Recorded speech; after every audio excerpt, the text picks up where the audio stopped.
शुक्रवार को कुश्मी मुख्यालय के सांस्कृतिक भवन में धौनी विधायक कुंवर सिंह टेकाम की मौजूदगी हितग्राही सम्मेलन संपन्न हुआ, जिसमें ब्लॉक भर के हजारों की संख्या में महिला पुरुष हितग्राही मौजूद रहे। जिसमें धौनी विधायक श्री टेकाम ने डोर टू डोर चर्चा करते हुए शासन की योजनाओं की जानकारी देते हुए लाभान्वित हितग्राहियों से संवाद किए एवं समस्याओं को भी प्रमुखता से सुना गया। इस दौरान भगवार के ग्रामीण जनों द्वारा शिकायत की गई कि भगवार पंचायत के रोजगार सहायक द्वारा हम ग्रामीण जनों को शासन की योजनाओं के लाभ से वंचित किया जाता है। जिसके बाद मंच से विधायक श्री टेकाम ने रोजगार सहायक के प्रति नाराजगी जताते हुए कहा कि सभी पात्र हितग्राहियों को शासन की विभिन्न योजनाओं से लाभान्वित किया जाए। उक्त सम्मेलन में डॉक्टर यूके श्रीवास्तव, जनपद सदस्य जमुनी देवी, अतिबल सिंह, समाज सेवी शंभू प्रसाद गुप्ता, मंडल अध्यक्ष पोड़ी अनीता सिंह, महामंत्री राजकुमार तिवारी, शेषमणि मिश्रा, रमेश पनाडिया, प्रेमलाल जायसवाल, डॉक्टर आर.डी. साहू, शांति सिंह, संजीत गुप्ता, लल्लू मौर्य, अखंड सिंह, राजेंद्र जायसवाल सहित हजारों की संख्या में हितग्राही उपस्थित थे। सीधी से संजय गोस्वामी की रिपोर्ट।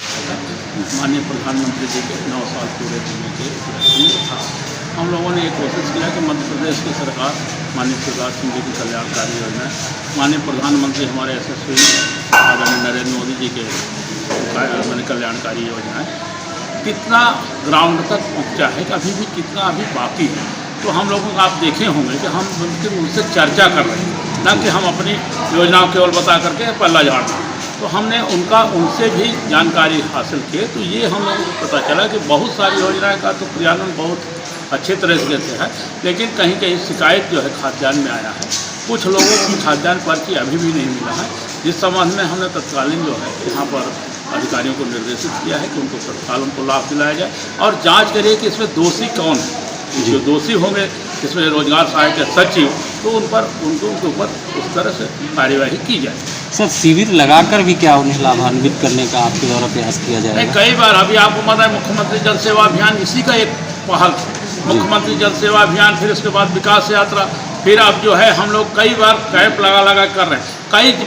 कई जगहों पे तो ये होता है कि वहाँ पर या तो हितग्राही नहीं पहुँच पाते उस मैंने वो जो कैंप में, या ये जो वहाँ के जो कर्मचारी हैं जिनको संवेदनशील होना चाहिए, तो उनकी लापरवाही के कारण भी होता है। कई जगहों पे उनके डॉक्यूमेंट्स अधूरे रहते हैं, उनके कारण से भी होता है। कई कारण होते हैं, लेकिन उसमें से सब कारणों में एक है कि हम लोगों को उन तक योजनाओं को लाभ पहुंचाना भी एक प्रावधान है। उनका यदि रिकॉर्ड ठीक नहीं है तो रिकॉर्ड दुरुस्त कराने का भी हमारे सरकारी जो कर्मचारी हैं उन्हीं का ड्यूटी है। जी। सर, अपना ब्लॉक कुश्मी आदिवासी ब्लॉक में आता है और पेशा एक्ट यहाँ पर आपके मुख्यमंत्री आपकी सरकार के द्वारा यहाँ पर लागू किया गया है।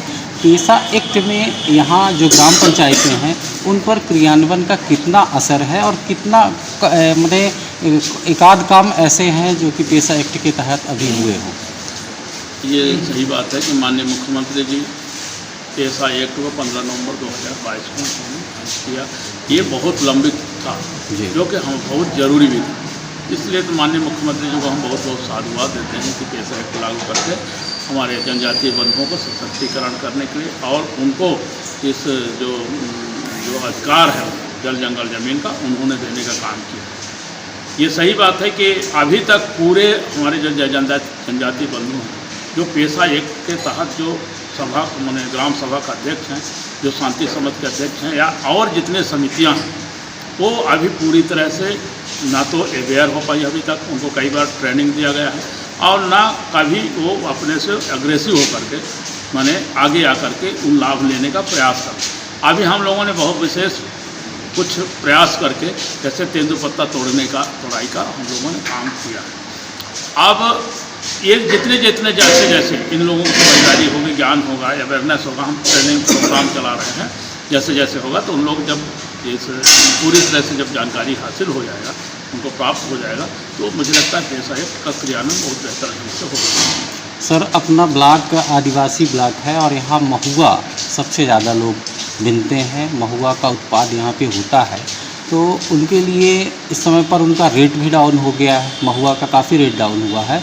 और हितग्राहियों के लिए ऐसा क्या सरकार के द्वारा कुछ ऐसी व्यवस्था की जा रही है कि महुआ का उनका माने व्यापार हो सके?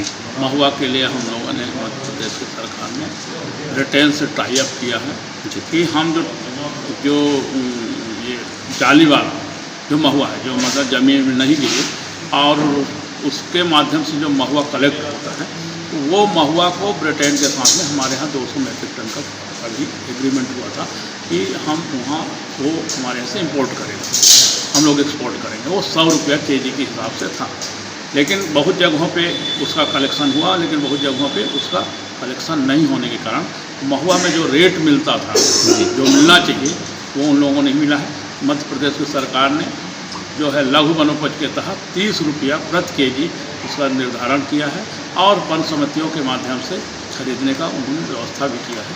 और इसमें से कई जगहों पे काम शुरू हुआ, लेकिन कई जगहों पे अभी भी नहीं हुआ। इसमें और काम करने की आवश्यकता है। सर, अपना देश ही कृषि प्रधान देश है। कुस्मी में कृषि विभाग के द्वारा किसानों को लाभान्वित करने के लिए मिट्टी परीक्षण का जो यंत्र है और मिट्टी परीक्षण किस तरह से करना है जिससे किसानों का उत्पाद बढ़ सके, इसके विषय में विभाग क्या कर रहा है? विभाग को तो करना ही चाहिए सतत। वैसे अभी भी सॉइल टेस्ट के लिए जी मिट्टी का सैंपल लेकर के यहाँ से जो सीधी कृषि विज्ञान केंद्र है वहाँ भेजते हैं, उसमें नमूना परीक्षण करके आता है। अभी सॉइल हेल्थ कार्ड सबका बन रहा है। माननीय प्रधानमंत्री मोदी जी ने इसको कहा है कि सभी किसानों को सॉइल हेल्थ कार्ड उनके मिट्टी परीक्षण करके उनको उपलब्ध कराया जाएगा, लेकिन इसमें जितना काम होना चाहिए अभी नहीं हुआ है। मैं एक समय पर IAP से यहाँ पर सॉइल टेस्ट मतलब जो मिट्टी परीक्षण के लिए मैं बैन भी दिया था, लेकिन विभाग ने उसको ठीक से संचालन नहीं किया और वो आज कंडम हालत में पड़ा हुआ है। अब इस तरह से हमारे बहुत प्रयास होते हैं, लेकिन विभाग के भी अधिकारी कर्मचारी यदि सजग रहे तो मुझे लगता है कि हम बेहतर किसानों का मिट्टी परीक्षण करके खाद बीज का जो भी अधिक उत्पादन हो उसके लिए हम व्यवस्था कर सकते हैं। इस दिशा में हम लोग कई बार प्रयास भी किए हैं और अभी निरंतर कर रहे हैं। अब जहाँ कमी है उसको दूर करने का प्रयास करें। सर, पेयजल व्यवस्था को लेकर अक्सर क्षेत्र में समस्याएं हैं और यहाँ पर जो प्रधानमंत्री की स्कीम है, जगह जगह टंकी बनाई जा रही है। अपने कुस्मी क्षेत्र में और अन्य क्षेत्र में जो पानी की टंकियाँ हैं, ये कब तक भी पूर्ण रूप में संचालित हो पाएंगी? माननीय प्रधानमंत्री जी का एक बहुत महत्वाकांक्षी योजना है जी कि 2026 तक सबके घरों में नल के माध्यम से जल हम पहुँचाने का उन्होंने संकल्प प्राप्त किया। उसी के तारतम्य में अभी जब माननीय प्रधानमंत्री जी रीवा उनका आगमन हुआ था तो 1122 करोड़ रुपया लागत से हमारे सीधी जिले के लिए एक परियोजना का उन्होंने शुभारम्भ किया है, उद्घाटन किया है। और वो उस बड़े जो कंपनियां हैं वो गुलाब सागर से पानी ला करके सभी जगह पहुंचाने के लिए जो है काम शुरू भी कर दिया है, लेकिन अभी सब जगह पे अभी नहीं हुआ है। कुछ जगह काम शुरू हुआ है, कुछ जगह सर्वे चल रहा है। ये क्योंकि बड़ी परियोजना है तो इसमें समय लगेगा, लेकिन उसके बावजूद भी लोक स्वास्थ्य यांत्रिकी विभाग के माध्यम से जो राजस्व ग्राम स्तर पर, पंचायत स्तर पे नल जल योजना का काम भी प्रारंभ है। हमारे यहाँ कुस्मी ब्लॉक में अभी तक 6 जगहों पे नल जल के काम प्रारंभ हुए हैं, और अब वो जितने भी PHE विभाग के हैं वो सब जल निगम के माध्यम जल निगम को वो हस्तांतरित होंगे और जल निगम पूरी तरह से वो करेंगे। हमारे यहाँ भगवार में जैसे आप देखे होंगे, भगवार में पानी का संकट बहुत ज़्यादा है, और मैंने कई बार PHE विभाग को बोले इसका नल जल का स्वीकृति भी है, लेकिन वो भी नहीं बन पाया। कभी NOC के कारण, तो कभी और अन्य कारण, तो कभी रेट के कारण, कभी ठेकेदार नहीं मिलने के कारण नहीं हो पाया। अभी मैं स्वयं सर्वे करा करके भगवान में 4 पॉइंटों पर हमने सर्वे कराया, जिसमें से 3 पॉइंट में उत्खनन काम हो गया हैंडपम्प का नल जल के लिए। एक जगह बाकी है, उसको भी हम कराएंगे शीघ्र में, और इसको इस भगवान में ब्लॉक मुख्यालय में पानी नल के माध्यम से, मैंने पाइपलाइन के माध्यम से पहुँचे, इसकी व्यवस्था कर रहे हैं। अति शीघ्र ही यहाँ पर इस पाइपलाइन के माध्यम से नल के माध्यम से पानी पहुँचने लगेगा, ये हम आपको आश्वस्त करें। सर, आने